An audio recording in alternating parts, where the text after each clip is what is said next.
নমস্কার,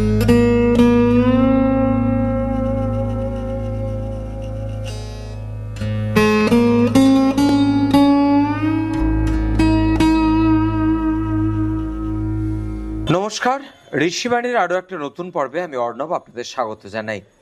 আমাদের সঙ্গে রয়েছেন আমাদের অত্যন্ত প্রিয়, আমাদের পছন্দের মানুষ শান্তনু শাস্ত্রী। শান্তনুদা নতুন আরেকটি পর্বে স্বাগত। শান্তনুদা, আজকে আমরা যে রাশিটি নিয়ে আলোচনা করব তা হলো মিথুন রাশি। আর এই আলোচনার প্রথমেই মিথুন রাশি সম্পর্কে আপনার কাছ থেকে কিছু একটু জানতে চাইব। বিষয়টি হলো, মিথুন হচ্ছে আমাদের কালপুরুষের তৃতীয় রাশি। এর অধিপতি তিনি হচ্ছেন বুধ। এর সবচেয়ে বড় সিগনিফিকেন্স হচ্ছে ডুয়ালিটি। শিখবো, এটা শিখছি, সঙ্গে এটাও শিখতে হবে। আর্টস নিয়ে পড়াশুনো করছি, সঙ্গে সায়েন্সের বিষয়গুলো জানতে হবে। ডাক্তারি পড়ছি, কিন্তু ওকালতির বিষয়গুলো আমার জানা উচিত।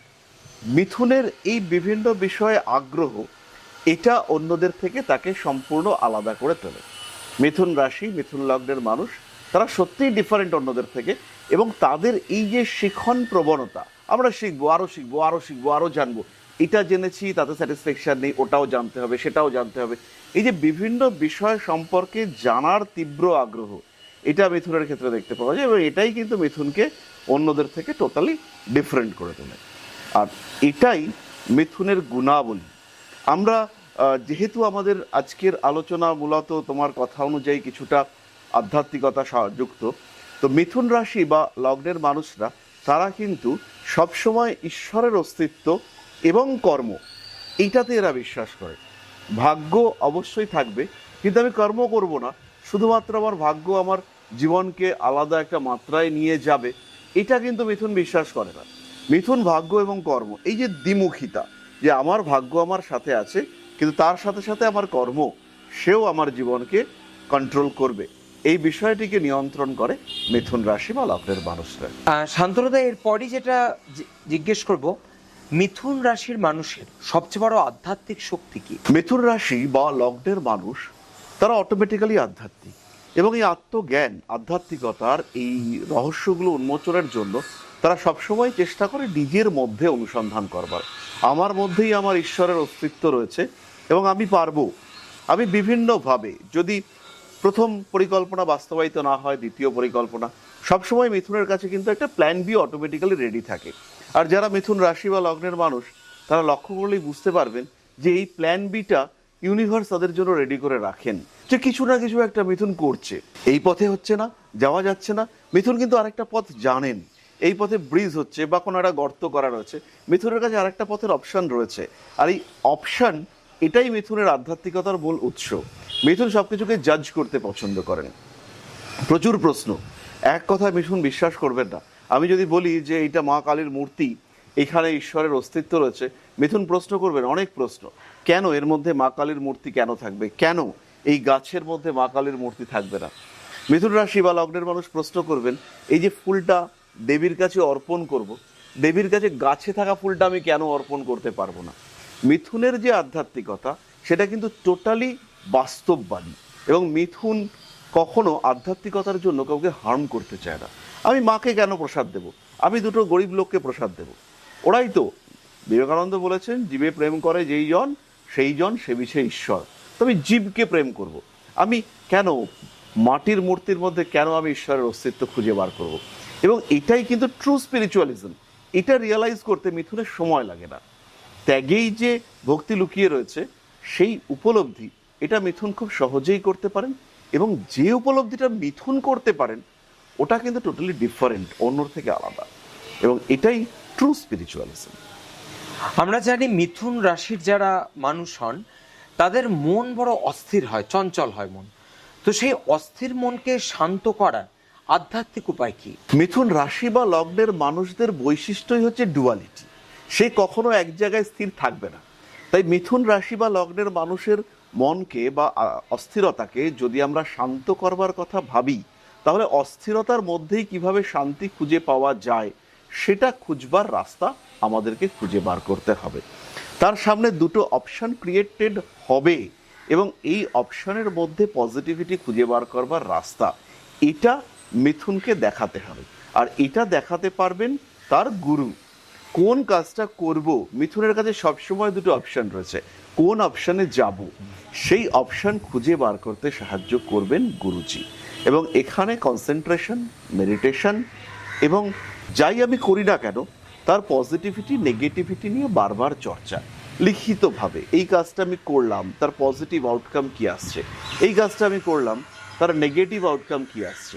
এইটা মিথুন যখন রিয়েলাইজ করতে পারবেন তখন এই ডুয়ালিটির মধ্যে আমার কাজ একটা, কিন্তু তার পজিটিভিটি এবং নেগেটিভিটি নিয়ে আমি ভাবছি, ফলে একটাই কাজের মধ্যে একটা দুমুখিতা, এটা খুঁজে বার করবার ক্ষমতা, এটা যখন মিথুন উপলব্ধি করতে পারবেন তখন তার স্পিরিচুয়ালিজম 100%, তার মন তখন স্থির।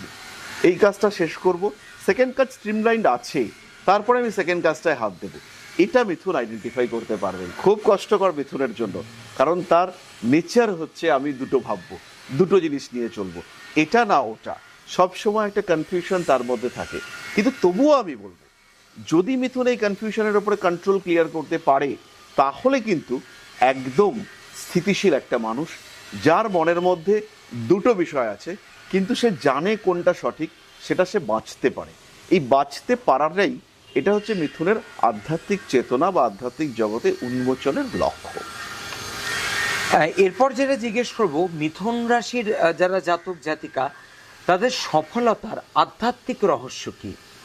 এই ক্ষেত্রে আমি বলবো কর্মা এবং প্রায়োরিটি সিলেকশন। আমার সামনে তিনটে কাজ আছে, আমার মনও তিনটে কাজই রয়েছে, কিন্তু এই মুহূর্তে কোনটা করতে হবে। সকালবেলা ঘুম থেকে উঠে আমার কাজের লিস্ট রেডি করে ফেলা, আমাকে 6টা কাজ করতে হবে এবং এই 6টা কাজ কি কি হতে পারে তাদেরকে আইডেন্টিফাই করা, তার কোনটার পরে কোনটা করব, এইটা হচ্ছে মিথুনের সফলতার উৎস। একসঙ্গে দুটো কাজ নিলে পরে মিথুন সফল হতে পারেন, কিন্তু তার থেকে বেটার যে একটা কাজ কমপ্লিট করে যদি মিথুন আরেকটা কাজে অংশগ্রহণ করেন তাহলে সেই সাফল্যের মাত্রা সেটা কিন্তু আলাদাই হবে, সেই সাফল্যের লেভেল সেটাও কিন্তু সম্পূর্ণ ডিফারেন্ট হবে। মিথুনের কোয়ালিটি টোটালি আলাদা। মিথুনই পারে একসঙ্গে বাতাসের গতিতে 5টা চিন্তা করতে, তাহলে এই চিন্তাভাবনাগুলোকে বাস্তবায়িত করা সেটা যদি মিথুন করতে পারে, এবং সেটা স্ট্রিমলাইন করতে হবে, হাত দুটো, আর দুটো হাতকে আমরা তো একসঙ্গে ব্যবহার করতে পারি না, সব্যসাচী সবাই হন না। মিথুনের ক্ষেত্রে এই টেন্ডেন্সি রয়েছে যে আমি একসঙ্গে সব কিছু ব্যবহার করবো, দু চোখে দুদিক থেকে দেখব, এটা হবে না। তো তার জন্য করতে হবে একটা proper planning, proper job list, কোনটা করব কোনটা পড়ব, আজকের জন্য কোন প্ল্যানিংটা পারফেক্ট, এটা বুঝতে পারলেই মিথুন রাশি মিথুন লগ্নের মানুষ তারা সাকসেসফুল হবেন এবং পূর্ণ সাফল্য এটা মিথুন পাবেন।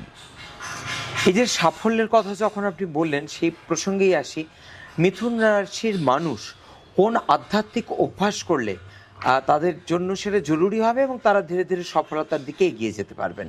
মিথুন রাশি বা লগ্নের মানুষদের জন্য আমি সাজেস্ট করব সরাসরি নিজের সঙ্গে কথা বলা প্র্যাকটিস করতে হবে, নিজের সঙ্গে সময় কাটানো প্র্যাকটিস করতে হবে। আমি কি চাই, আমি কি ভাবি, আমার চেতনা আমাকে কোন দিকে নিয়ে যেতে চায়, এই বিষয়টি ভাবতে হবে। সেই সময় যখন আমি নিজের সঙ্গে সময় কাটাবো সেই সময় আমার সঙ্গে মোবাইল থাকবে না, সেই সময় আমার টিভি থাকবে না, সেই সময় শুধু আমি আমাকে নিয়ে আমি থাকবো। এই বিষয়টা যখন মিথুন রিয়েলাইজ করতে পারবেন তখনই কিন্তু মিথুন তার জীবনের আধ্যাত্মিক দিকটাকে উপলব্ধি করতে পারবেন। মিথুন কখনোই অদ্বৈতবাদে বিশ্বাসী নন, তার কাছে দেহ আলাদা, মন আলাদা, ঈশ্বর আলাদা, সব কিছুই আলাদা। কিন্তু মিথুনের কাজ হচ্ছে এইসব আলাদা জিনিসগুলোকে একটা জায়গায় নিয়ে আসা। একটা জায়গায় যখন সে কেন্দ্রীভূত করতে পারবে তখন কিন্তু মিথুনকে আর নিজের মনঃসংযোগ, আধ্যাত্ম, মেডিটেশন এই বিষয়গুলোকে নিয়ে আর ভাবতে হবে না।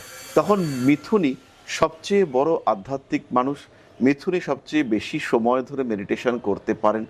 মিথুন রাশি মিথুন লগ্নের মানুষকে দেখে প্রত্যেকটা মুহূর্তে শেখার বিষয় রয়েছে। মেষ রাশিতে যে আনকন্ট্রোলড এনার্জি আমরা পেয়েছি, বৃষ রাশিতে সেই এনার্জিকে স্থির করবার প্রচেষ্টা আমরা পেয়েছি, আর মিথুনে সেই প্রচেষ্টার সম্পূর্ণ বাস্তবায়ন, যেখানে কন্ট্রোলড এবং আনকন্ট্রোলড এর মধ্যে একটা সিমুলেশন রয়েছে, এর মধ্যে একটা সন্তুলন রয়েছে, সেই অবস্থাটাকেই আমরা উপলব্ধি করতে পারবো মিথুন রাশিতে এসে। তাই মিথুন রাশি সে কিন্তু চেষ্টা করলেই পারবে নিজেকে সম্পূর্ণ নিয়ন্ত্রিত করতে, আর এটাই তার আধ্যাত্মিক সাফল্যের উদ্দেশ্য এবং আধ্যাত্মিক ব্যাকআপ সাপোর্ট সেটা সে এইভাবেই নিজেকে দিতে পারে। অনেক ধন্যবাদ শান্তনুদা। আজকের পর্বে আমরা মিথুন রাশি নিয়ে আলোচনা করলাম। পরবর্তী পর্বে আবারও অন্যান্য রাশি নিয়ে আলোচনা করতে ফিরে আসবো আপনাদের সামনে। দেখতে থাকুন, সঙ্গে থাকুন। নমস্কার। নমস্কার।